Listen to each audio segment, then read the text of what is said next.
Oke, jadi kadar gula yang rendah ya. Tapi kalau dalam medis itu orang dikatakan hipoglikemia biasanya ketika seseorang diabetes, kemudian dia konsumsi obat itu berlebih atau dia dosisnya mungkin kurang tepat sehingga gula darahnya rendah. Tapi yang dimaksud di sini adalah hipoglikemia yang bukan seperti itu, yang bukan seperti yang medis itu ya. Artinya yang ketika gula darahnya tinggi kemudian karena obat jadi dia turun. Tapi ini hipoglikemia yang ditemui mungkin pada orang-orang yang normal, dia belum diabetes gitu ya. Yang difokuskan di iridologi hipoglikemia. Tapi efeknya ini sangat besar bagi seseorang ketika ditemukan tanda hipoglikemia. Jadi di sini saya akan banyak sharing aja sebenarnya apa yang dialami orang yang ada tandanya hipoglikemia. Jadi saya kalau secara iris mata itu memang ada tanda hipoglikemia. Jadi saya akan cerita bagaimana ketika seorang tanda hipoglikemia, tapi ketika dicek itu ya dia kan nggak ada masalah kan gula darahnya dianggap normal. Tapi keluhannya banyak ini. Tapi kok dia normal. Padahal itu mengganggu untuk kesehariannya. Tapi dia juga bingung ini tuh sakitnya apa gitu ya. Kita awali dulu dari jenis hipoglikemia. Jadi materi ini saya ambil dari hipoglikemia for Dummies. Di bukunya Cikgu juga ada matologi hipoglikemia. Kalau ingin tahu lebih dalam ya, ini saya ringkaskan beberapa bagian aja, tapi itu penjelasannya panjang tentang hipoglikemia. Yang pertama itu hipoglikemia organik. Jadi kadar gula darah Anda setelah berpuasa tetap rendah. Jadi meskipun setelah makan, setelah puasa, setelah makan dia tetap rendah. Nah, kalau dia tetap rendah terus, kemungkinan dia memang sudah ada penyakit yang menyebabkan itu hipoglikemia. Misalnya ada kelainan kelenjar pankreas atau tumor pankreas itu ya. Jadi yang menyebabkan hipoglikemia tapi dia memang organik, memang organnya sudah bermasalah sehingga kadar gulanya selalu rendah. Kemudian ada yang banyak itu fungsional, terjadi karena ketidakseimbangan dalam kimia tubuh, mungkin karena pankreas yang terlalu aktif memproduksi terlalu banyak insulin, sehingga tubuh tidak mampu menangani kelebihan gula. Nah ini terutama kalau konsumsi yang gula, kemudian karbohidrat olahan, tepung-tepungan gitu. Kemudian dia merasakan efek hipoglikemia setelah 2-4 jam makan. Jadi dia secara tesnya normal, tapi ketika dia konsumsi yang terkait dengan gula-gula sederhana dan dia punya tanda kelemahan di pankreas, tanda hipo, maka dia merasakan berbagai gejala hipoglikemia setelah makan itu.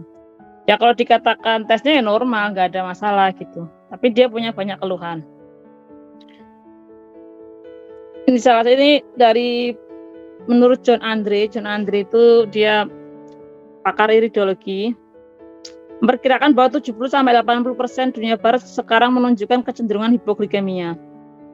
Jadi mengarah ke hipoglikemia, tapi ini kan memang belum banyak dibahas ya secara belum banyak jadi perhatian. Karena orang hipoglikemia ya dikatakan setelah dia cenderungnya diabetes, kemudian konsumsi obat, gula darahnya turun. Nah, dia mengatakan sangat menarik untuk diakui beberapa penelitian telah menunjukkan bahwa 75% dari anak hiperaktif dengan gangguan belajar mengalami hipoglikemia. Kadar gula darah sangat tidak menentu dan tidak stabil, menyebabkan masalah sistem emosional dan saraf.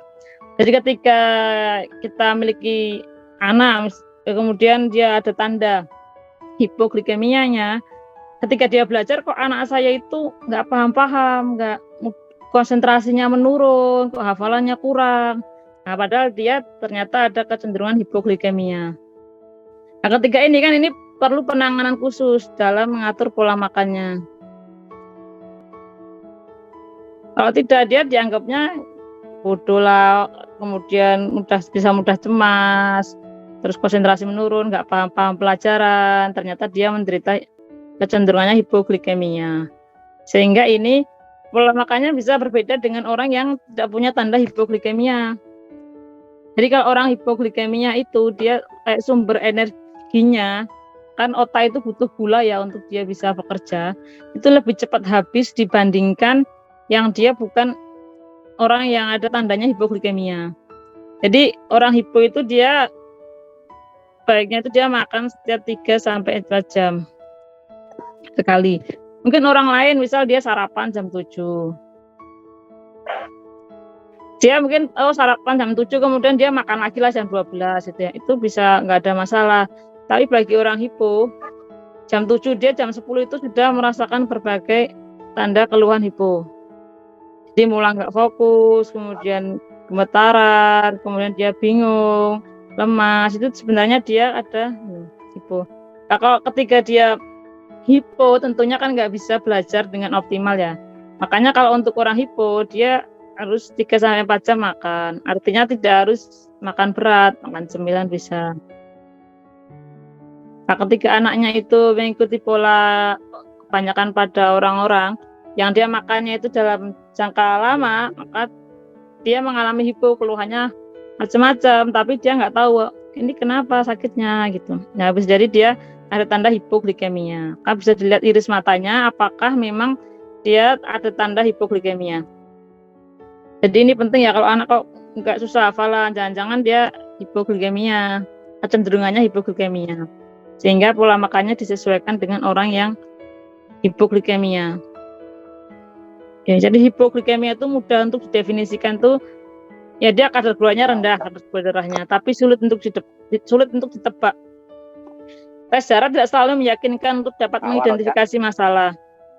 Nah, namun iridologi dapat membantu untuk mengkonfirmasi dan mengklarifikasi kondisi tersebut sehingga bisa menentukan solusi yang tepat. Jadi kalau dikatakan kadar gula darahnya mungkin nggak ya dianggap normal, tapi ternyata kok keluhannya banyak. Ternyata setelah dilihat di iridologi dia punya kecenderungan untuk hipoglikemia. Jadi kayak gitu ya. Jadi ini untuk membantu ketika kita ini kok keluhannya macam-macam, tapi udah diobati ini, kok nggak sembuh-sembuh. Nah, apakah itu dia masuk kategori sindrom hipoglikemia tidak? Jadi kalau di iridologi ini kan banyak yang misalnya kayak adrenal, nanti terkait dengan adrenal, kemudian tiroid, kemudian hipoglikemia ini jarang dibahas di pengobatan. Rata-rata kan kita fokusnya pada organ-organ seperti ginjal, jantung, kemudian hati gitu. Tapi kelenjar-kelenjar ini ternyata sangat penting perannya.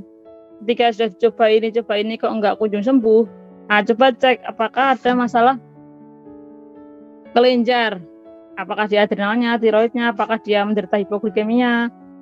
Ya ketika ini ternyata bermasalah dan itu enggak diobati, hanya ini gejalanya ini kemungkinan daerah jantungnya, padahal dia juga ada pengaruh di tiroidnya atau di adrenalnya.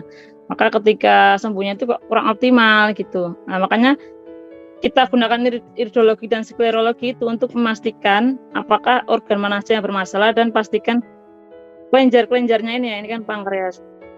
Jangan tunggu dia sakit. Orang mengatakan kalau mengobati tiroid itu ya ketika dia sudah bengkak baru dikasih herbal tiroid. Padahal dia sudah merasakan kekacauan dulu. Jadi kayak sudah kacau tubuhnya karena pengaruh dari ini hormon-hormonnya ini sudah kacau.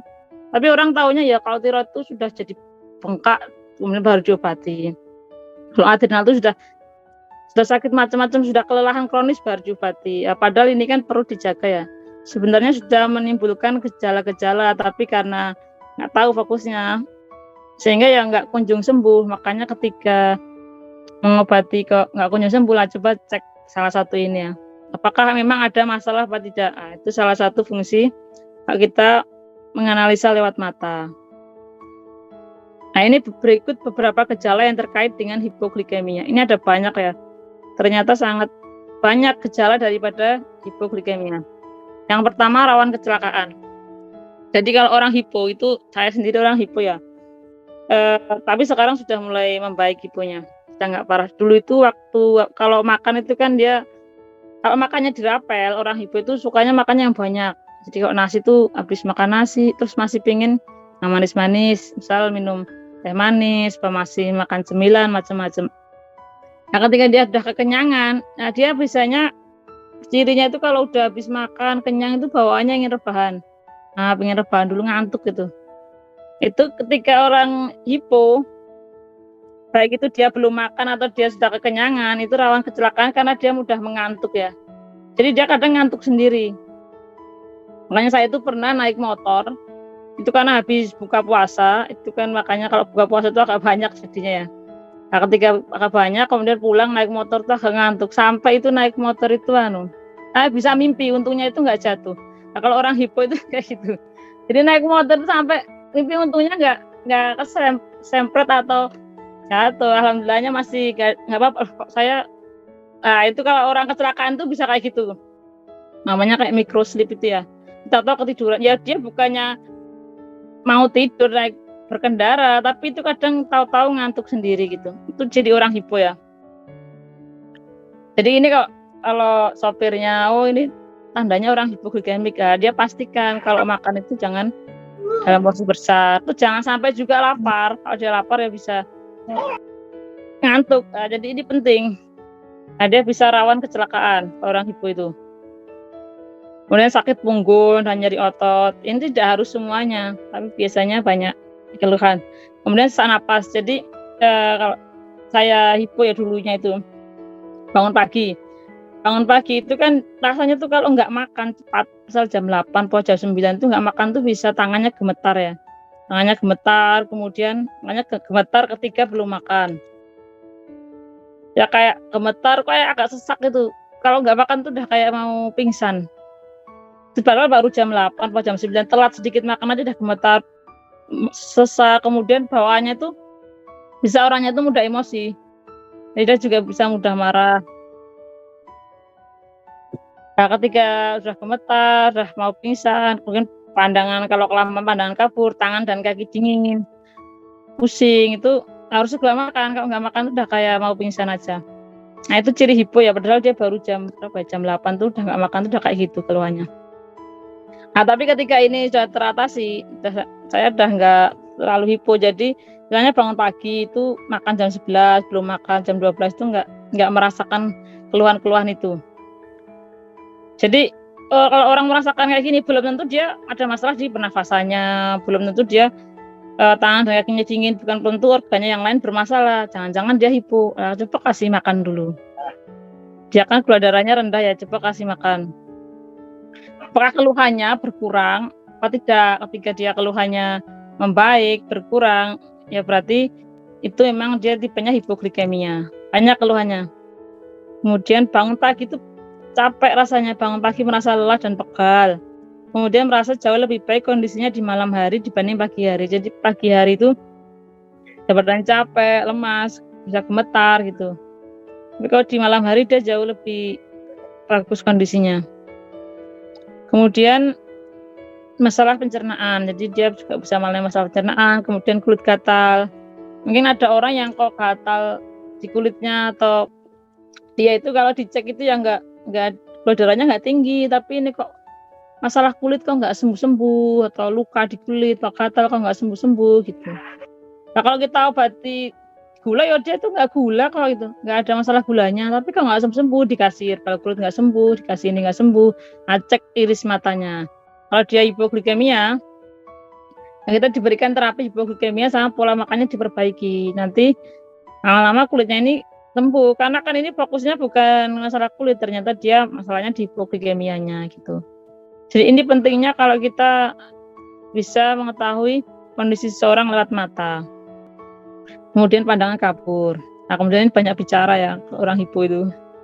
Banyak bicara. Kemudian dia juga nyeri waktu menstruasi. Dan kejang, pusing, ini mudah mengantuk. Muap berdenging di telinga. Nah, ini ada cerita ya.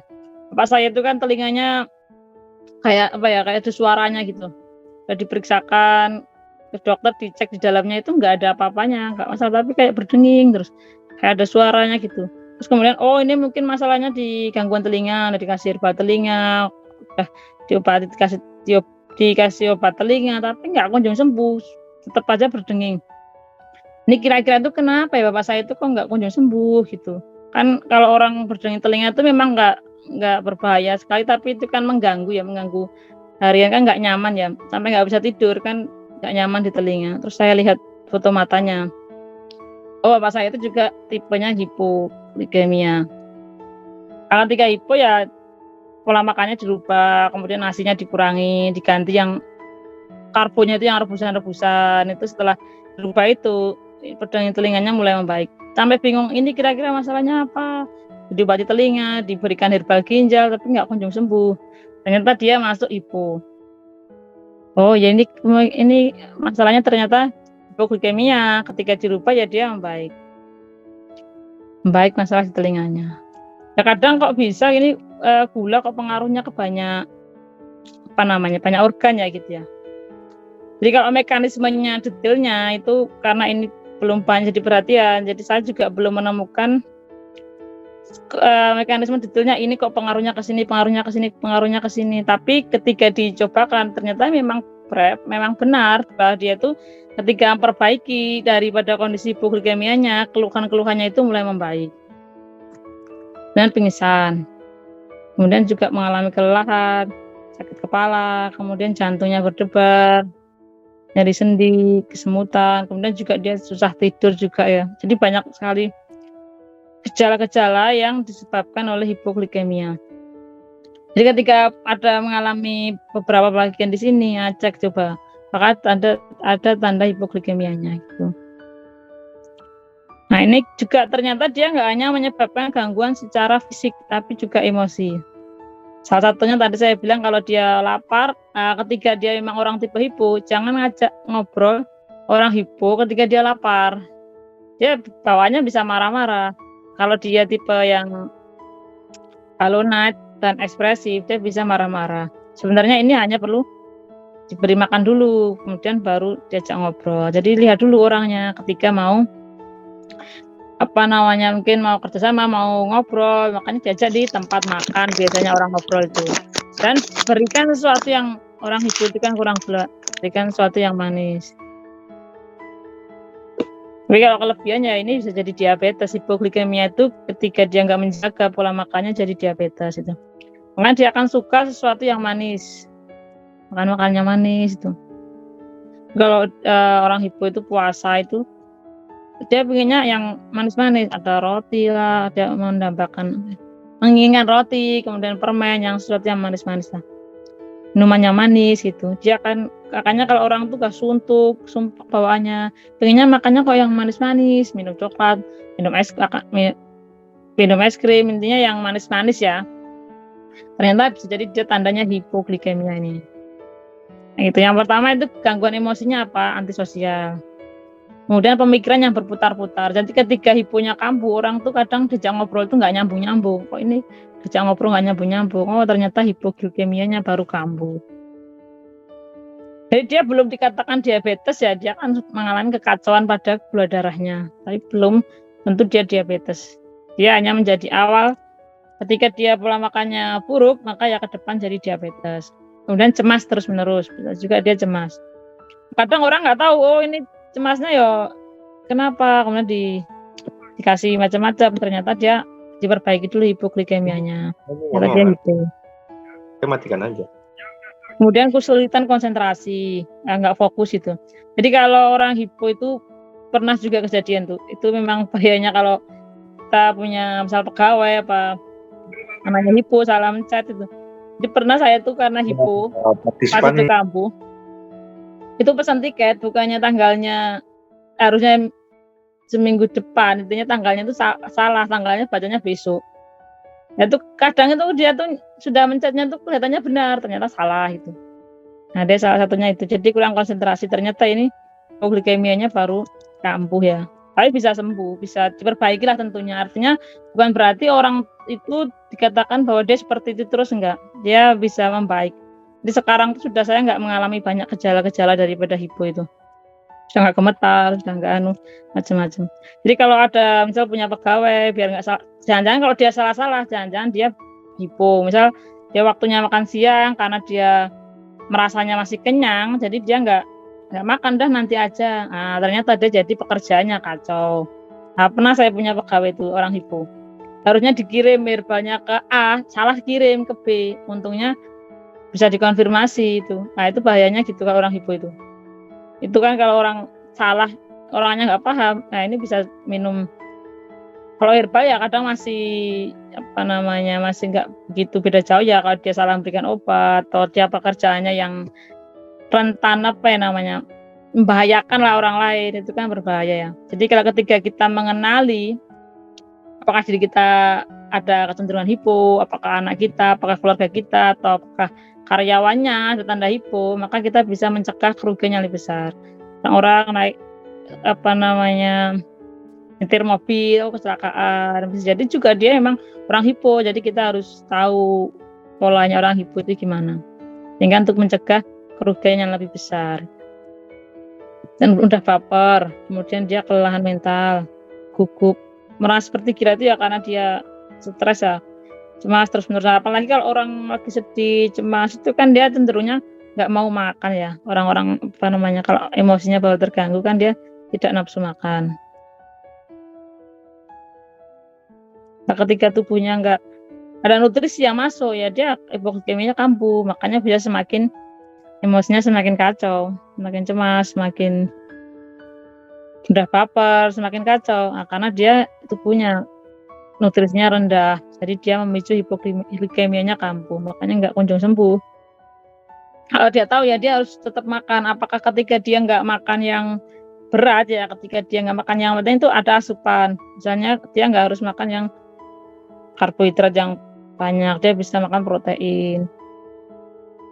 Dia bisa makan bisa makan spirulina gamat itu ya. Artinya misal kadang kan kalau orang sakit, orang kan kadang nggak nafsu makan ya, sehingga tetap dia harus ada asupan sehingga hipoglikemianya ini tidak memperparah daripada kondisinya. Nah, ini mudah lupa juga. Kalau anaknya hipo kok jamnya dia hipo makan, dia nggak dapat asupan makanan, jadi hafalannya itu sulit itu. Bisa diperbaiki dari situ. Jadi udah diajarkan ini tapi kok nggak paham-paham. Oh ternyata dia sudah masuki jam hiponya dia harus makan gitu. Kemudian ragu-ragu, sensitif, kemudian hasrat seksualnya menurun, kemudian dia rentan stres, bingung, moodnya berubah, pikirannya macam-macam dahan itu. Kemudian mimpi buruk juga terbangun, tahu-tahu mimpi buruk terus tengah malam, bisa jadi juga dia karena hiponya, fobia, gelisah, kemudian ada kecenderungan bunuh diri, kemudian ledakan amarah. Makanya kalau yang tipenya ekspresif atau emosional, dia hipo juga, makanya harus pastikan dia sudah dapat asupan makanan, nutrisinya sudah masuk gitu ya. Kalau enggak ya dia lebih mudah emosi dibanding ketika dia sudah diberikan asupan makanan. Misalnya kalau ini contohnya sindrom pramenstruasi atau PMS.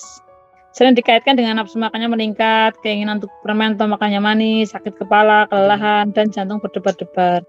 Nah, pada kenyataannya ini semua gejala hipoglikemia ternyata. Karena ketika PMS coba diperbaiki hipoglikemianya, dicek ada tanda hipoglikemianya enggak. Ini pentingnya kalau kita ngemil sebelum tidur ya. Artinya nggak makan berat terus langsung tidur. Dia makan secukupnya sebelum tidur. Karena orang hipo itu ketika dia nggak makan, artinya jarak makannya terlalu jauh. Misal dia makan sore hari jam 5, terus dia tidur, habis itu nggak makan lagi. Nah, di tengah malam itu dia bisa merasakan lapar banget dan terbangun ya tiba-tiba atau mimpi buruk karena dia sebenarnya ya lapar. Nggak bisa tidur kadang juga kalau lapar ini. Nah, dia bisa jadi ciri hipo. Jika Anda rentan terhadap gula darah rendah, hipoglikemia, Anda mungkin sering mengalami mimpi buruk, keringat malam, dan sulit tidur. Ketika Anda tidur tanpa makan selama berjam-jam di malam hari, glukosa darah Anda bisa turun. Nah, makanya bisa tahu-tahu terbangun mimpi buruk, keringat malam, atau sulit tidur. Kalau habis makan terus tidur nanti kan gemuat, makan aja kayak nutrisi spirulina gitu. Artinya kan tubuhnya tetap ada asupan nutrisi. Penurunan kadar gula darah ini memicu kelenjar adrenal ya, melepaskan adrenalin sebagai sumber energi sekunder. Karena adrenalin adalah hormon perangsang yang membuat Anda tidak bisa tidur nyenyak. Nah, ketika kadar gulanya turun habis, kemudian tubuh itu memicu kelenjar adrenal mengeluarkan adrenalin. Jadi kayak adrenalin kan kayak orang mau bersiap siaga ya, mau diserang mesti siap siaga, sehingga tahu-tahu terbangun, keringat malam, kemudian mimpi buruk kayak dikejar-kejar itu. Nah, dia melepaskan adrenalin, hormon stres. Hebatnya kalau hormon stresnya aktif ya dia tidak bisa tidur nyenyak karena kan dia dalam posisi siap bersiaga ya. Ketika mau kayak orang mau perang, mau melawan itu untuk adrenalin itu kayak gitu fungsinya. Jadi karena dia aktif, jadi tubuhnya aktif, nah dia nggak bisa tidur nyenyak itu. Makanya kalau orang hipo ya dia jangan terlalu jauh antara waktu makan dengan jam tidurnya, jangan terlalu jauh. Dia bisa mengalami ini. Kalau orang sering mimpi buruk, kemudian keluar keringat malam, susah tidur, nah coba cek ada tanda hipoglikemianya enggak itu. Ini penyebab hipoglikemia, ada faktor genetik, jadi kan keturunan, makanya ini munculnya bisa ini dilihatnya di iris ya, tanda-tanda hipoglikemianya. Salah satunya di iris. Ini kan juga bisa jadi warisan dari orang tuanya. Kayak bapak saya juga hipo, hanya saya ada tanda hiponya. Tapi bisa diperbaiki itu. Artinya nggak selamanya orang itu tandanya hipoglikemia gitu terus ya, nggak, dia bisa membaik. Cari penyebabnya dulu. Kemudian misal gangguan pada hormon adrenalin. Jadi ketika orang hipo, ketika dia dicek ada tanda hipoglikemianya, kemudian dia sudah ngatur pola makan, sudah 3-4 jam makan, kemudian makan karbonya sudah dibatasi gitu. Itu kan kita hanya mengkondisikan seperti itu. Kita harus tahu penyebabnya. Kalau dia penyebabnya adrenalin, jadi ketika dia tanda hipo kemudian juga ada tanda adrenalinnya yang bermasalah, makanya diobati adrenalinnya. Ini kan menyebabkan kelelahan ya. Di bawahnya ketika ini diberikan nutrisi untuk pankreasnya, kemudian diobati adrenalinnya, maka gejala hiponya bisa turun lah. Tapi kalau dia hanya fokus untuk mengikuti jam pola makannya, ternyata dia ada masalah di adrenalinnya nggak diobati, ya hiponya nggak kunjung sembuh, dia hanya bisa mengikuti daripada polanya seperti itu. Jadi ketika dia dalam kondisi nggak makan, kalau 3-4 jam makan, tapi pas dalam kondisi terpaksa dia nggak makan, ada kacau. Makanya tetap harus diperbaiki mana yang bermasalah. Ini juga pengaruh daripada adrenal dan kelenjar tiroid. Dulu saya kalau tiroidnya nggak ada masalah ya, tapi saya ada tanda adrenalnya, dan saya perbaiki adrenalnya, kasih nutrisi untuk pankreasnya, kasih probiotik, ini udah membaik. Jadi nggak gampang lapar juga, sudah perbaikan banyak. Kemudian kekurangan nutrisi ya, makanya nanti perlu diberi nutrisi. Kemudian olahraga yang terlalu lama itu kan bikin lelah, kemudian gula darahnya cepat turun. Kemudian ada juga dia karena penyakit hati. Nah, ini tinggal dilihat dia tanda hipo sama tanda apa yang bermasalah di irisnya, yang bermasalah apa organnya gitu. Itu yang diperbaiki. Jadi hiponya nggak mengganggu. Ketika ini dia ada tanda adrenal atau tanda tiroid, kemudian adrenalnya bermasalah karena dia banyak tumpukan kerja, kelelahan. Nah, lama-lama dia ini hipoglikemianya semakin parah. Nah, keluhan-keluhannya itu bisa banyak, jadi banyak muncul. Dicek ya dia ini enggak ada apa-apa, bingung. Padahal dia banyak mengalami keluhan-keluhan. Itu kenapa? Coba perbaiki daripada hipoglikemianya atau adrenal atau tiroid, tergantung tanda yang ada di matanya mana yang bermasalah itu ya. Beberapa hal yang memicu hipoglikemia ya. Jadi konsumsi gula pasir yang berlebihan. Jadi meskipun dia butuh yang manis, tapi ketika dia konsumsinya itu gula, kemudian karbohidrat yang berlebih itu kayak tepung, itu bukan dia mengobati hiponya, memang dia kurang. Tapi ketika gulanya itu seperti ini, penggantinya itu akibatnya sebenarnya semakin memperparah daripada hipoglikemianya. Karena dia semakin insulinnya kan semakin banyak dikeluarkan dan cepat habis. Jadi kalau orang makan nasi ya, kalau kita makan nasi itu kan enak ya, kan manis lebih man. Ketika makan nasi itu kan paling bentar lagi ingin makan lagi gitu, malah cepat lapar. Tapi beda halnya kalau kita makan yang umbi-umbian, ya kan karbohidrat kompleks ya, artinya lebih susah dipecah. Bisa kita makan singkong, ada ketela, ubi, singkong, yang jenis itulah, bili, pak uwi, apa porang, intinya yang umbi-umbian yang di bawah tanah, yang dipendam itu ya, itu kan dia lebih lama karbohidratnya sehingga dia awet kenyang. Tapi kalau kita makan yang manis, makan nasi itu paling berapa jam itu habis, makan lagi gitu. Nah, efeknya apa? Ketika dia berlebih ya dia jadi diabetes, ini mengarahnya diabetes. Karena kan pankreasnya awalnya sudah ada tanda kelemahan di iris hipoglikemia itu. Makanya dia bisa jadi diabetes jangka panjang karena dia merasanya makan bebas apapun kan dia gula darahnya rendah. Gula darahnya kan tetap rendah ya. Kalau dia makan macam-macam saya kok rendah makannya. Akhirnya dia bebas makan ini. Nah, karena orang hipo itu kan emang sukanya yang manis-manis, tepung gitu ya.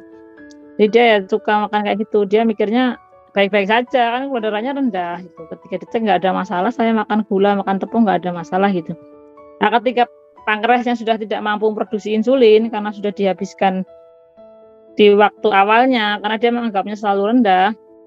Nah, inilah jadi diabetes. Yang terjadi badai gula. Gulanya tinggi langsung tinggi karena apa? Makanya ada orang yang dia dicek awalnya rendah, tahu-tahu langsung berat gula darahnya sangat tinggi.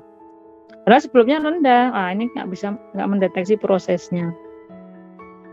Makanya orang hipo itu ya boleh, ada suka manis ya boleh makan, tapi dia dalam jumlah yang secukupnya ya. Tapi kalau orang nggak tahu, rata-rata orang diabetes itu juga awalnya hipoglikemia, rata-rata. Jadi ketika dia mikirnya rendah ya makan dipuas-puasin, kan dia suka makan ya yang enak-enak, makan ini. Tahu-tahu jelek dia diabetes dah. Karena tahu-tahu gula darahnya langsung tinggi gitu. Kemudian kopi, merokok, minum alkohol.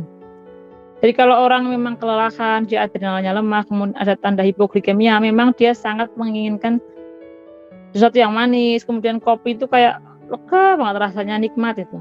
Nah, itu. Tapi dia ketika dalam jumlahnya berlebih ya jadi masalah. Semakin berparah hipoglikemianya.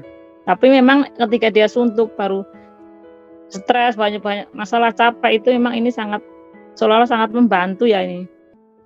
Kayak enak banget, makanya suka candu kopi atau orang rokok itu. Hanya harus dilihat apakah memang hipoglikemianya itu sudah masuk tahap parah apa enggak, lihat pankreasnya sudah ada diabetesnya apa enggak itu. Makanya kita bisa lihat, ini ya boleh makan, tapi artinya ketika ada tanda segini, berarti ini sudah mulai mengurangi, sudah mulai perbaikan. Atau kita makan tapi dikombinasi dengan herbal, nutrisi, probiotik untuk menjaga tetap pankreasnya tetap bagus ya, nggak masalah gitu. Artinya bukan berarti ketika kita ada tanda itu nggak boleh makan apa-apa ya, enggak itu ya. Nggak bisa kalau orang hipoglikemia itu kan memang sukanya sesuatu yang manis. Kalau dia di stop yang manis, nah ini malah tambah bisa jadi juga perasaannya terganggu, stres itu. Jangan suka yang manis. Kalau orang diabetes dia tandanya hipo, dilarang makanan ini paling cuma sebentar dia bertahannya, besoknya dia kembali lagi. Jadi nggak bisa langsung dihilangkan semuanya, nggak boleh manis. Itu nggak enak, kayak hidupnya itu ya hambar rasanya itu. Kalau nggak makan manis ya rasanya itu hambar. Jadi nggak bisa langsung dihilangkan semuanya. Nah, dia tetap sukanya yang manis-manis itu. Tapi dalam porsi terbatas ya. Nah, ini kalau secara mata, jadi saya berikan contohnya sedikit. Yang pertama warna iris oranye. Jadi kalau mata orang Indonesia itu kan matanya coklat ya. Kalau dia warna matanya sudah berwarna oranye, artinya dia salah satu ciri hipoglikemia dan tumpukannya udah mulai banyak. Ada kekacauan pada gula darahnya. Ya. Jadi kalau orang ini warnanya kuning ya, ini udah sampai kuning oranye ya, sudah oranye itu dia tanda hipo. Ini juga tanda hipo. Nah, ini tanda hipo kemudian diikuti ring stresnya yang banyak. Pikirannya ini yang kayaknya dulu yang awal saya ceritakan ya, yang dia mengalami gangguan emosi ya. Ini ring stresnya banyak. Ketika dia nggak tahu, saya pikirnya gangguan kecemasan lah, gangguan emosi, gangguan jiwa. Ternyata dia juga dipicu oleh hipoglikemia. Hipoglikemianya. Ketika penanganannya kurang tepat, dia diobati secara jiwanya gini. Nah, padahal dia ngobatinya pas waktu lapar. Ketika lapar, dia emosinya memuncak, bisa marah-marah lah, bisa mengurung diri, bisa stres. Nah, ternyata dia gangguan hipoglikemianya. Nah, perbaiki juga pankreasnya. Jadi ketika dia mau di terapi atau dikonsul diberikan treatment lah, dia kasih dulu, diperbaiki juga pankreasnya itu. Kasih makan juga dulu, kasih nutrisi, kasih asupan, baru dia diajak ngobrol, kemudian di treatment lah, itu baru masuk. Ketika dia kacau tubuhnya, yang dia nggak bisa menangkap bahkan apa yang disampaikan, misalnya dia sampaikan terapisnya, dia nggak begitu paham karena kan dia dalam kondisi hipo ya, bingung makanya. Nah, kok nggak paham-paham ini ya, cek dia hipoglikemia enggak. Yang kedua, dia tanda lakuna, bisa krip, bisa pigmen pada zona pankreas di 10 ini ya. Ini kan 60 ya, 60. 10 menit, 20 menit, 40 menit, 50 menit. Ini semua zona pankreas, terlihat di irisnya. Di cat iris ya, ada tanda pankreas. Ada 4 zona cat iris. Jadi dia kan kayak ini jam 2. Ini kalau jam ya, kalau jam 12, ini jam 12 ya. Ini jam 12. Maka ini jam 2. Jam entar.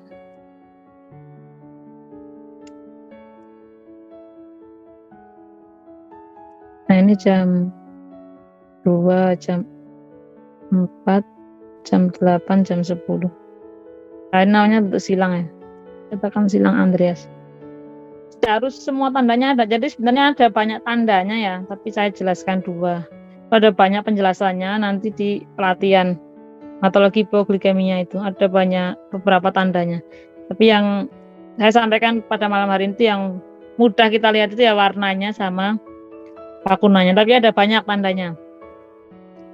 Tanda orang hipoglikemia ini salah satunya. Nah, ketika kita melihat ada pasiennya ini hipo, dari kita sesuaikan. Sudah makan belum? Kalau belum makan, jangan dikasih terapi dulu, nanti dia kurang efektif.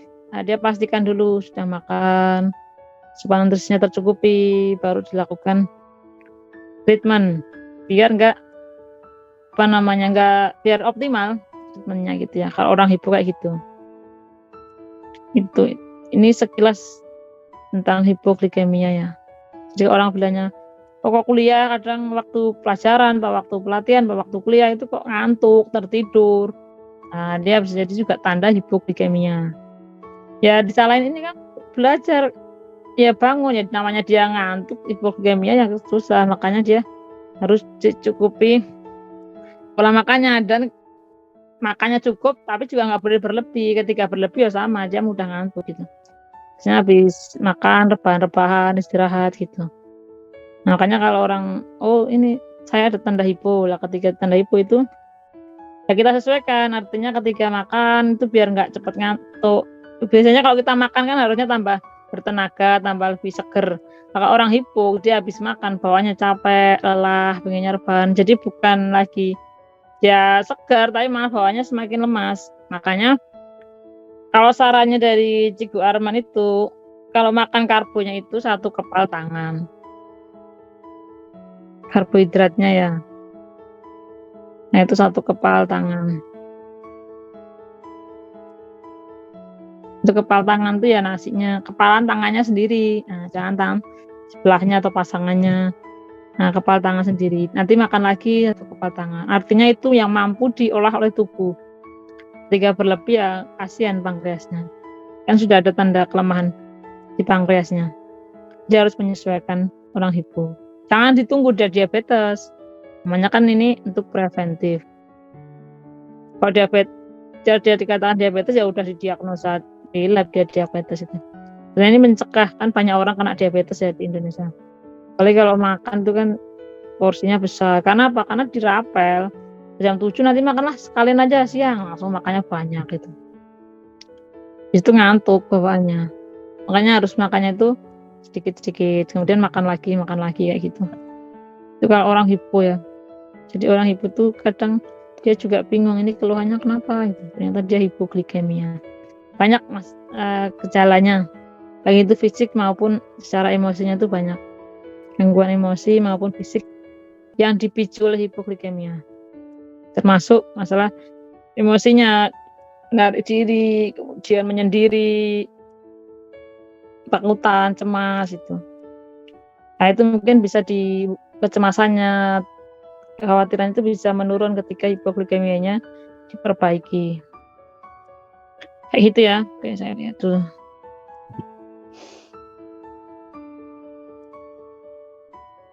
Ya itu Mas. Siapa ya kita lihat. Kalau gula darah puasa lebih tinggi daripada gula darah setelah makan. Kenapa ya Mbak? Coba dicek ulang apakah memang tinggi. Jadi kalau mau mengatakan orang ini gula darah tinggi apa enggak, itu kan dia dicek beberapa kali, 3 kali Pak, untuk memastikan memang seperti itu apa enggak. Gula darah ini dicek lagi aja Bu Maimunah, apakah memang seperti itu apa enggak. Masya Allah Bu, ini semua keluarnya Anda rasakan. Nah, ketika nggak tahu kan dia dianggapnya sakitnya macam-macam. Ternyata dia hipoglikemia. Nah, cek di iris matanya. Nah, ini juga hipoglikemia. Nah, perbaiki. Jadi hipoglikemia itu ya dikatakan ya belum penyakit, tapi ternyata dia sangat mempengaruhi ya kesehatan kita, sangat mempengaruhi aktivitas lah. Jadi kalau gejalanya mungkin beberapa ya banyak kan mengalami itu, tapi untuk pastinya apakah dia hipoglikemia apa enggak itu lihat di irisnya. Dilihat juga berapa tanda yang dia muncul, semakin banyak tandanya maka itu semakin muncul. Itu lengkapnya juga ada di buku Matologi Hipoglikemia ya. Yang tanda hipo itu. Kan itu ada 2, itu ada banyak. Mungkin lebih dari 7 ada tandanya. Nah, lihat apakah semua tandanya itu berapa yang banyak. Kalau dia tandanya banyak, ya berarti dia lebih parah hiponya. Lebih cenderung hiponya lebih parah dibanding yang mungkin dia tandanya masih sedikit gitu. Sama lihat zona-zona kelenjar kayak gitu. Zona adrenal sama zona tiroidnya. Kalau dia mengalami hipotiroid, kemudian hipoadrenal itu juga memicu daripada hipoglikemianya. Jadi selain kita berikan nutrisi itu maksudnya makan, kemudian spirulina, gamat, itu kita juga lihat organ lain mana yang berpengaruh itu. Jadi ketika kok saya nggak paham, mungkin pas saat itu dia butuh makan, meskipun bagi orang yang restricted, mungkin dia masih kenyang, perutnya masih kenyang, tapi tubuhnya itu sudah lapar, jadi tetap harus diberi asupan. Tidak harus berat, mungkin bisa makan buah juga bisa, atau makan madu, kurma gitu yang gulai.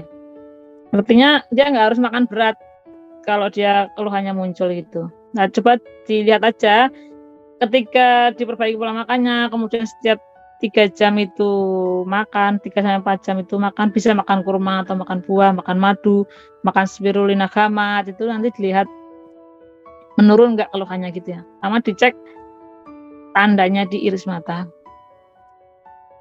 Tandanya bisa nggak harus 4, tandanya bisa hanya 1 juga bisa. Makanya lihat juga tanda yang lain, kan ada banyak tanda sebenarnya itu.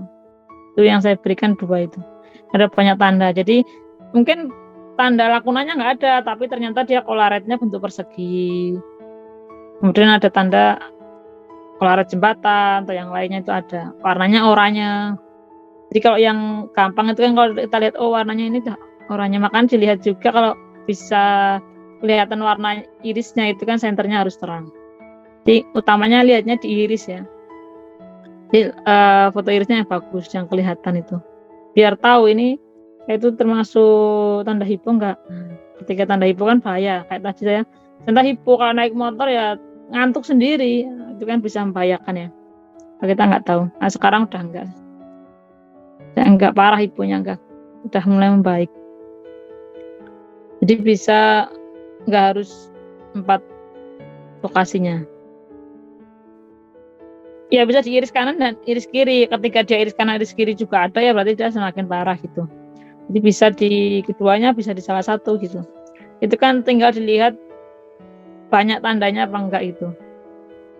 Tandanya lebih banyak ya berarti dia keluhannya semakin banyak, semakin banyak keluhannya tadi, gejala-gejalanya. Nah, jadi hiponya lebih berat dibandingkan yang hanya tandanya sedikit. Mungkin dia hanya pusing, ada yang ada gemetar, kemudian pusing, kemudian dia sesak, kemudian mau pingsan, tangan kaki dingin, udah marah, macam-macam. Itu kan banyak banget itu gejalanya. Itu salah satu tanda hipoglikemia. Jadi ini kita bahas hal yang mungkin kalau orang yang udah ikut pelatihan matologi udah biasa ya. Tapi kalau orang yang Kan belum itu kan hipo itu apa maksudnya gitu. Kan kita selama ini taunya ya hipoglikemia itu ya kalau orang gula darahnya rendah karena kelebihan mungkin konsumsi obat diabetes, yang udah diabetes. Nah, padahal ini pada orang sehat juga banyak. Dan itu mengganggu ya dan nggak tahu. Tahu-tahu kecelakaan ternyata dia hipo gitu. Tahu-tahu miring, tahu-tahu ngantuk sendiri kadang kalau naik motor, tahu-tahu ngantuk sendiri, maler bisa masuk sawah, masuk parit. Nah, itu kan penting. Salah mencet itu kan salah transfer, salah ngirim, itu kan tanda hipo. Nah, ketika kita nggak mengenali ya itu kan jadi masalah. Dipikirnya ini kan nggak paham-paham tuh ini. Udah dikasih tahu, udah dikasihin ini nggak apa. Lah wong dia itu hipo kadang dia merasanya benar tapi yang dilakuin ternyata salah pencet. Karena tadi karena ketika kurang nutrisi ya, kurang gula dia itu jadi bingung orangnya. Dibingung. Jadi ya nggak bisa disalahin, bisa berulang lagi karena kalau dia hipo ya berulang lagi itu. Nah, makanya harus diperbaiki. Itu apalagi yang dia pekerjaannya yang potensi bahayanya besar ya, itu harus tahu ini hipo enggak ini itu. Itu bisa salah. Yang salah-salah yang aneh-aneh itu jangan-jangan hipo itu. Kalau terapi yang kesalahan-kesalahan jangan-jangan dia hipo sehingga melakukan itu. Ya dia nggak ingin melakukan tapi kadang itu refleks saja. Tuh, jadi ada banyak keluhannya termasuk banyak emosi, kemudian semacam emosi jangan-jangan dia ada pengaruh dipicu oleh hipoglikemianya sehingga memperparah daripada kondisi emosinya. Nah, ini penting kalau kita mau bertemu dengan orang, ngobrol lah, bawain sesuatu yang manis kalau dia orang hipo. Dia suka nanti dan dikenang. Nah, tadi ya ini ya hampir 80% tanda hipoglikemia saya alami beberapa bulan lalu. Saya kecelakaan tunggal gara-gara ngantuk. Lah ini. Nah, kalau kita tahu kan jangan sampai kita berkendara ya jangan sampai lapar dalam kondisi lapar. Kemudian perbaiki juga apakah memang ada tanda adrenal yang menyebabkan kita itu mudah kelelahan itu. Kayak gitu cara memperbaikinya tadi kalau saya dulu itu ya kasih nutrisi, bisa spirulina gamat, kemudian kasih kalau organnya kelenjarnya bermasalah, saya dulu adrenalnya bermasalah kasih adrenal karena itu kan ketika lelah bisa lebih kuat keluhannya hiponya. Adrenalnya perbaiki, kemudian kasih nutrisi, kasih probiotik. Terus makannya itu memang nggak langsung banyak. Ketika langsung makan banyak ya bawahnya ngantuk. Makannya itu dari sedikit-sedikit, misalnya 1 kepal tangannya karbonya itu. Ya tadi 1 kepal tangan karbonya, kemudian 3-4 jam makan. Meskipun misal kalau di jalan kan nggak sempat berhenti ya bawa aja spirulina atau bawa madu, air campur madu, buah, kurma gitulah. Intinya yang asupan dia biar nggak kekurangan, gula darahnya kan semakin rendah itu. Itu ya sama ditambahi kalau itu kan pengkondisian ya. Kita hanya mengikuti pola makan orang hipo, lihat juga dia organnya tadi ya. Yang utama organnya, kalau organ ternyata dia dipicu oleh organ adrenalnya sudah mengikuti ini ya tetap dia gitu terus keluhannya ya kalau nggak telat makan atau ya dia muncul lagi. Makanya perbaiki juga organ yang lainnya. Biasanya terkaitnya itu utamanya di adrenal, tiroid sama di hatinya tadi perbaiki ada masalah nggak itu. Kalau ada masalah kasih herbal untuk itu. Jadi lama-lama membaik. Jadi bukan berarti kita seperti itu terus ya enggak. Itu kan dipicu oleh sesuatu. Emang bawaannya seperti itu ya. Bawaan lahirnya emang hipo, tapi itu tidak berkurang jadi keparahannya. Ketika kita mengobati yang bermasalah itu apa. Artinya enggak parah banget. Tapi kalau kita hanya pasrah, memang saya tuh orangnya hipo gitu. Ya ginilah itu. Namanya berpasrah. Ya artinya gitu terus ketika kita harus ikut pola makannya seperti itu terus. Ketika kita telat atau dalam kondisi tertentu yang kita nggak bisa makan, ya jadi muncullah semua keluhannya itu.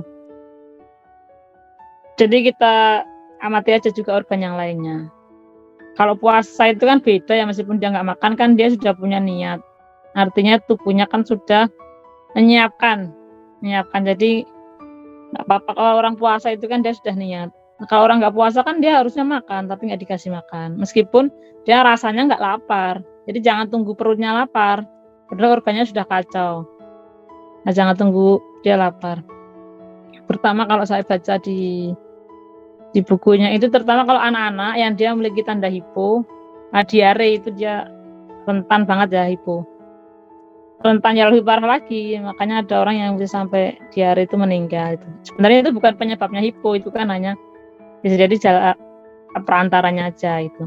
Kalau memang sudah takdirnya, tapi kan biar anaknya nggak semakin kayak kasihan itu ya kalau merasakan keluhan-keluhan itu. Kalau orang tuanya nggak tahu kan dia diare kan nggak ada asupan, makan juga nggak enak, muntah gitu. Apalagi anaknya hipo, udah diinfus saja. Anak kan semakin lemas nanti. Nanti terutama kalau anak kecil yang dia banyak tanda hiponya, diare lagi, nah itu beresiko tinggi. Nah kalau lemas ya bawa aja ke rumah sakit, dia diinfus ya biar asupan makanannya tetap penuhi. Spirulina bagus untuk orang hipo ya, apalagi yang banyak lakuna-lakunanya gitu. Kalau karbohidrat kan emang orang kan makan karbohidrat ya. Jadi ya kalau hanya karbohidrat aja nggak apa-apa, kan ada orang yang dia cukup mungkin ada orang yang nggak suka makannya sedikit lah gampangannya gitu, karbonya kan dia nggak suka makan, nah dia perlu nutrisi. Sama kalau orang itu kebanyakan makan karbo, pankreasnya kan lemah, makanya perlu dinutrisi pakai spirulina dan gamma. Artinya ketika orang makan karbonya nggak berlebih, tapi pankreasnya juga diberi nutrisi sehingga organnya itu nggak melemah karena konsumsi karbo yang berlebih. Kalau bekam itu kan malah mengeluarkan ya, mungkin kalau orang bisa pingsan habis dibekam itu jangan-jangan dia hipo, belum makan gitu. Ya kalau bekam kan dia malah mengeluarkan di dalam darahnya, jangan-jangan kalau orang bekam itu ya tadi, jangan-jangan dia hipo. Jadi kasih nutrisi asupan, kalau dikeluarkan kan dia tambah lemas sebenarnya. Jadi diberi asupan nutrisi bagusnya, sama perbaikan organnya dulu. Itu orang hipo ya. Apalagi kalau dia kan mengeluarkan, misal kayak olahraga mengeluarkan energi, lama-kelamaan ya jadi punya kambuh, bisa pingsan, lemas gitu. Jadi dia ditambah, kalau kan dia kurang, jadi ditambah dari luar kayak gitu. Cek juga kalau orang mau bekam pastinya, oh ini orangnya hipo ini, dia tanya dulu habis udah makan belum gitu.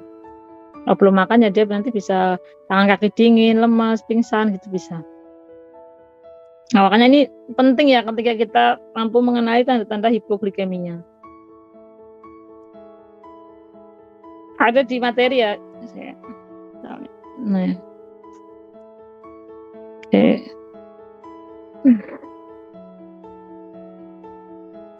Saya ulang itu. Ya, saya berikan 2 contoh yang tuh dia irisnya oranye, pigmen oranye ya, berhubungan dengan fungsi pankreas, kemudian lihat lakuna kerip itu yang lubangnya kecil, kemudian pigmen itu yang warna kayak gini, pigmen atau soren ini yang letaknya di zona pankreas. Zona pankreas itu kalau pakai jam itu jam 2, jam 4, jam 8 sama jam 10, jadi silang ini. Nah lihat ini ada tandanya enggak? Kalau ada tandanya, semakin semuanya ada tandanya ya dia hipo, benar-benar hipo, dia lebih parah gitu. Semakin banyak tandanya semakin dia bermasalah gitu. Tapi kalau cuma 1, 2 mungkin keluhannya nggak begitu banyak. Apalagi yang mati keluhannya hampir semuanya kena gejala-gejalanya. Nah, cek tandanya itu apa. Sehingga kita bisa mengenali melalui diri kita, oh saya itu seperti ini, berarti orang lain itu juga keluhannya seperti ini gitu. Karena dia punya tanda yang sama hipo gitu. Jadi 2 ini yang saya sampaikan yang udah 2, tapi ada banyak tandanya. Saya banyak, lebih dari 7 kayaknya ada. Ada macam-macam tandanya. Bisa dilihat di bukunya atau waktu pelatihan. Gitu ya. Oke, apa lagi nih?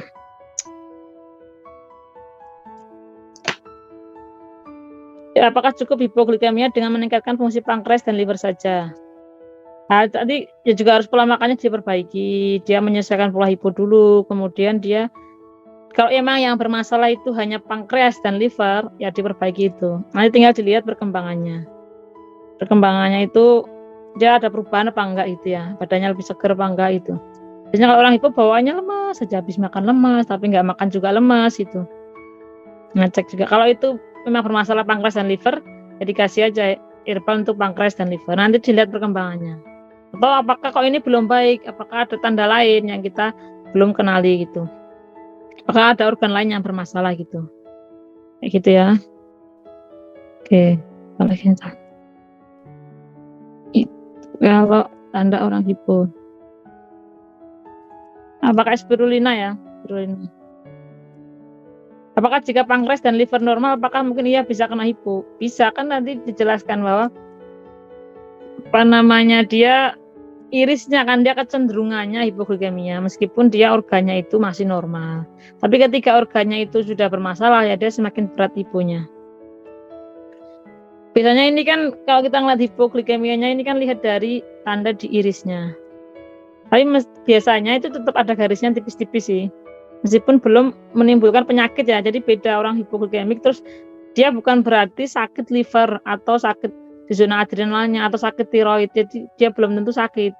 Dia hanya kecenderungan kekacauan daripada gula darah tubuh. Ketika dia konsumsinya nggak pas, misal karbohidrat olahan, tepung, gula itu, nah pankreasnya meresponnya itu kayak orang alergi gitu. Jadi terlalu reaktif sehingga insulinnya terlalu banyak dikeluarkan sehingga langsung turun dengan drastis itu. Tapi kalau pola makannya mungkin bagus kayak yang karbohidrat kompleks itu ya nggak muncul itu, nggak masalah itu.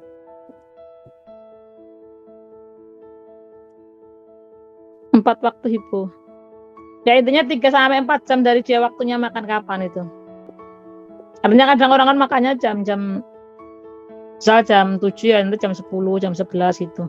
Kadang tubuh tuh sudah mulai merasakan keluhan, oh kok ini saya pusing ya, kok saya lemes ya, makan aja gitu.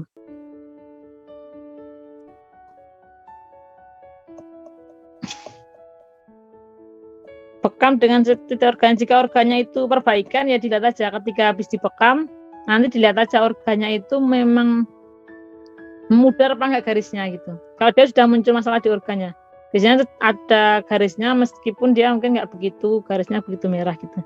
Jadi coba saja ketika dibekam itu apakah keluhannya membaik sama garis merah di organnya itu membaik gitu ya. Nanti coba aja kalau memang itu. Tapi saran saya sama diberi asupan ya, karena dia kan memang kekurangan. Jadi kalau bekam kan dia membersihkan ya, tapi ininya kan kurang. Hipo itu kan namanya kurang ya, kurang asupan. Kalau hiper itu kan artinya berlebih sehingga diambili. Gula darahnya tinggi sehingga dia diambili, dikeluarkan gitu. Kalau ini kan sebenarnya kurang, jadi dia perlu ditambah gitu. Tapi kalau dia perbaikan organ ya mungkin bisa membantu, coba saja. Mungkin organ adrenalnya atau livernya yang bermasalah dibekam, itu coba aja. Apakah dia memberikan efek perbaikan apa enggak? Itu belum saya coba. Belum pernah mencoba kalau dibekam itu efeknya bagaimana. Jadi coba aja, enggak apa-apa. Nanti tinggal dilihat, oh benar ini dibekam ini membaik ya, praktekkan itu gitu ya. Jadi coba aja. Kayak gitu. Oke. Yang bertanya. Oke, kalau dari saya sudah cukup. Mungkin ada pertanyaan lagi enggak? Ya bisa dari luar bekam, dari dalam suplementasi atau mikronutrisi. Ya itu lebih bagus dibekam sama diperbaiki nutrisinya. Jadi untuk melihat apakah terapi yang kita gunakan, apakah saran yang kita lakukan itu memang sesuai, memang tepat. Lihat aja gejalanya sama garis di matanya. Nah itu lebih mengatakan itu efektif apa enggak, lebih jujur itu. Ya gitu ya, coba aja. Kalau hiperglikemi, nah itu lebih lengkapnya di bukunya atau di pelatihan ya. Jadi kita nggak bahas hiperglikemi, tapi kebanyakan hipoglikemi. Dan juga hipoglikemi dia ke depan juga jadi hiperglikemi bisa langsung gula darahnya tinggi. Kalau hipoglikemik itu kan dia rendah terus tahu-tahu langsung kayak badai tsunami itu langsung dia anjlok tinggi. Kalau orang hiper itu kadang makan sedikit dia langsung tinggi, tapi dia kan cepat turun. Tapi kalau orang hipo dia lama banget jadi diabetes. Ketika dia usianya udah diabetes, lama ngobatinya lebih susah. Karena kan dia kerusakannya lebih besar. Lebih lama gitu ya. Ya kekacauan gula darahnya kan dia turun tuh setelah makan. Gula darahnya nggak habis makan kemudian dia turun. Jadi bukan dia dicek sih normal, tapi penurunannya itu yang lebih poinnya gitu. Tapi tidak harus juga dia kadang gula darahnya normal, makanya yang tidak itu gejalanya sama tandanya di iris. Makanya dikatakan kalau dicek itu memang dia yang nggak ada masalah gitu darahnya gitu. Hanya lihat di tanda di irisnya aja ya. Itu kalau yang saya tahu. Mungkin ketika dicek dia yang nggak ada masalah, kalau darahnya normal gitu, nggak ada masalah gitu. Tapi kok tempat mengalami ini dan tanda irisnya emang itu ya dia hipoglikemia. Makanya ini mudah didefinisikan tapi itu susah untuk ditebak dijelaskan itu ya. Ditebak itu hipoglikemia itu seperti apa gitu ya. Ya itu nutrisinya ya konsumsi yang yang intinya 3-4 jam makan itu. Sama karbohidratnya nanti yang kompleks, kemudian karbohidratnya sekepal tangan, sama perbaiki organnya gitu. Kalau adrenal biasanya saya kasih adrenalfas, kalau tiroid ya kasih tirofas, sesuaikan aja. Kalau sakit kanker ya di hematologi kanker ya, jadi nggak dibahas di sini. Ada tandanya, tapi kita fokus ke organnya aja yang bermasalah apa itu. Jadi kalau tanda kanker juga ada, tapi kita melihatnya itu kan potensi dia menjadi kanker itu. Tandanya ada. Nah, itu di buku hematologi kanker. Kita nggak bahas di ini. Saat ini nggak kita bahas. Kayak gitu ya. Mungkin dari saya cukupkan. Mungkin ada tambahan dari Mbak Zumrotul, silahkan. Ya. Jadi kalau kita simpulkan gitu ya, orang hipo itu kalau dicek gitu ya, kadar gula darahnya itu biasanya akan di bawah angka 110 gitu ya, bisa 100, bisa 90 gitu ya, kalau cek darah cepat gitu ya, cek gula darah. Nah, jadi jangan heran kalau ini kok kadar gula darahnya 90, bahkan ada yang 80 gitu, tapi kok masih bisa kemana-mana gitu ya, nggak pingsan, nggak lemes, tetap bisa bekerja seperti biasa, tetap bisa belajar gitu ya. Nah itu tanda-tanda orang hipo, tapi jangan dibiarkan terus, karena apa, kalau orang hipo itu dibiarkan dengan pola makan itu nanti malah biasanya kan dikasih tahu loh ini kok rendah gitu ya biasanya, terus ini harus makan gula yang banyak, nanti dikasih gula Jawa, kasih gula pasir, kasih roti, kasih apalah semua yang manis-manis gitu ya, biar naik harapannya, biar di angka normal, harapannya kan begitu, padahal memang jenis organnya itu seperti itu ya, dia nggak bisa tinggi gitu ya, nggak bisa normal gitu ya, biasanya memang dicek itu rendah, tapi kalau terus-terusan gitu ya konsumsi yang manis-manis gitu, lama-lama itu organ pankreasnya itu juga kewalahan. Ketika kewalahan, dia akan yang disebutkan Mbak Fitri tadi kayak tsunami itu. Jadi gelombang itu kan nggak bisa diprediksi waktu tsunami itu. Nah gitu ya, jadi tiba-tiba dia tinggi gitu aja. Nah itu kalau sudah tinggi kayak gitu kan dia akan menderita hiperglikemia, dari hipo menuju hiper. Hiper itu berarti dia diabetes. Nah kalau yang diabetesnya tipe hipo itu biasanya itu yang bonyok-bonyok kakinya itu gangren ya, jadi itu kan lebih susah itu disembuhkan gitu ya. Orang nyebutnya mungkin diabetes basah gitu ya, itu biasanya awalnya dari hipoglikemia gitu ya. Jadi yang ada tandanya hipo atau yang tadi dari gejala-gejala itu sudah mulai dirasakan, ayo mulai diperbaiki gitu ya. Itu bukan berarti istilahnya kutukan, atau bukan berarti aku kok dapat genetik yang buruk, yang kurang gitu ya, bukan, tetapi bisa diperbaiki, seperti contohnya Mbak Fitri ya. Nah dulu Mbak Fitri juga banyak gejala yang muncul gitu ya, karena banyak tanda-tandanya gitu. Jadi tapi karena mengilmuinya, jadi ini pentingnya ilmu tuh di sini ya, kita boleh punya keadaan seperti itu, tetapi ketika kita punya ilmu gitu ya, kita gunakan ilmu itu, nah itu akhirnya juga baik gitu ya, akhirnya juga bisa share di sini. Jadi yang tadi testimoni kecelakaan misalnya gitu ya, kecelakaan tunggal, nah itu bisa jadi kan hiponya lagi kambuh. Nah kalau hiponya kambuh ya tidak terprediksi itu ya. Nah jadi terus untuk anak-anaknya gitu ya, kalau sekarang kan alhamdulillah kelasnya nggak offline gitu ya, online, jadi bisa makan sambil online gitu. Tapi kalau pas offline di sekolah gitu ya, mungkin bisa dibawain bekal itu ya anak-anaknya, atau yang anaknya disekolahkan di pondok pesantren menghafal kok nggak gampang masuk gitu ya. Sekitar jam 10 itu disuruh makan, dikasih kurma atau dikasih yang manis-manis gitu ya, tapi sebaiknya jangan yang gula instan gitu, seperti gula pasir gitu-gitu, dikurangi. Malah maksudnya dia kurang gula, tetapi bukan pakai gula yang seperti itu untuk menanganinya gitu ya. Kalau dikasih itu kebanyakan gula pasir gitu, nah itu nanti juga malah ngantuk tadi katanya Mbak Fitri itu. Jadi setelah dikasih gula kan kurang gula, dikasih gula itu bukannya seger malah tambah ngantuk. Nah gitu ya. Jadi tadi sebelumnya udah ngantukan, dikasih gula kok jadi ngantukan lagi. Nah itu karena kelebihan. Jadi sebaiknya dikasih gula yang jenis seperti kurma misalnya, atau dikasih spirulina aja, itu spirulina gamat itu juga bagus, itu madu gitu ya. Kalau teh manis gitu juga nggak apa-apa, tapi yang penting itu tidak berlebihan ngasih gulanya gitu ya. Intinya seperti itu. Terus ada satu lagi tambahan, ciri-ciri orang hipo itu biasanya secara emosionalnya itu, orang hipo itu suka disayang-sayang gitulah ya, suka yang mungkin bahasa cintanya disentuh gitu ya, sentuhan gitu ya, mungkin senang dipeluk, senang ada sentuhan gitulah ya. Nah gitu, senangnya disayang-sayang, kalimat-kalimat romantis. Tapi kalau yang ekspresif mungkin dia bisa diekspresikan, tapi kalau yang tipenya restricted tapi dia hipo gitu ya, atau dia tipe pemikir gitu ya, kadang-kadang nggak mau, dia jadi seneng sih tapi dia nggak mau memulai gitu ya.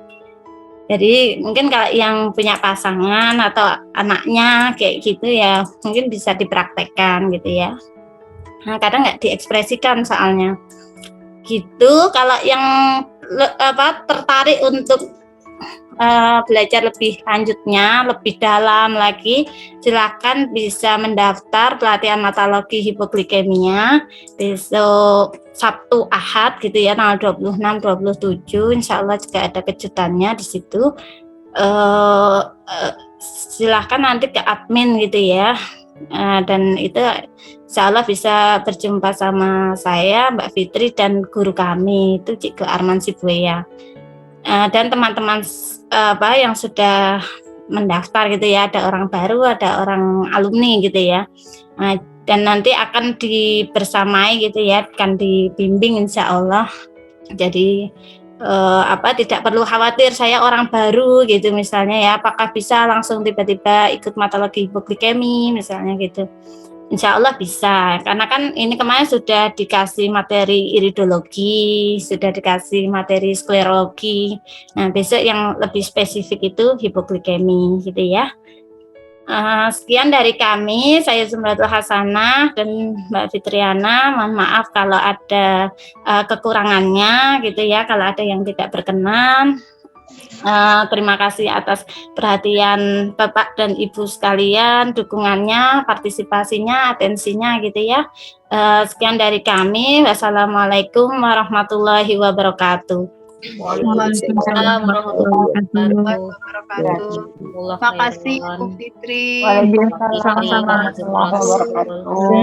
Fitri, Mbak Zul. Semuanya, makasih banyak ilmu.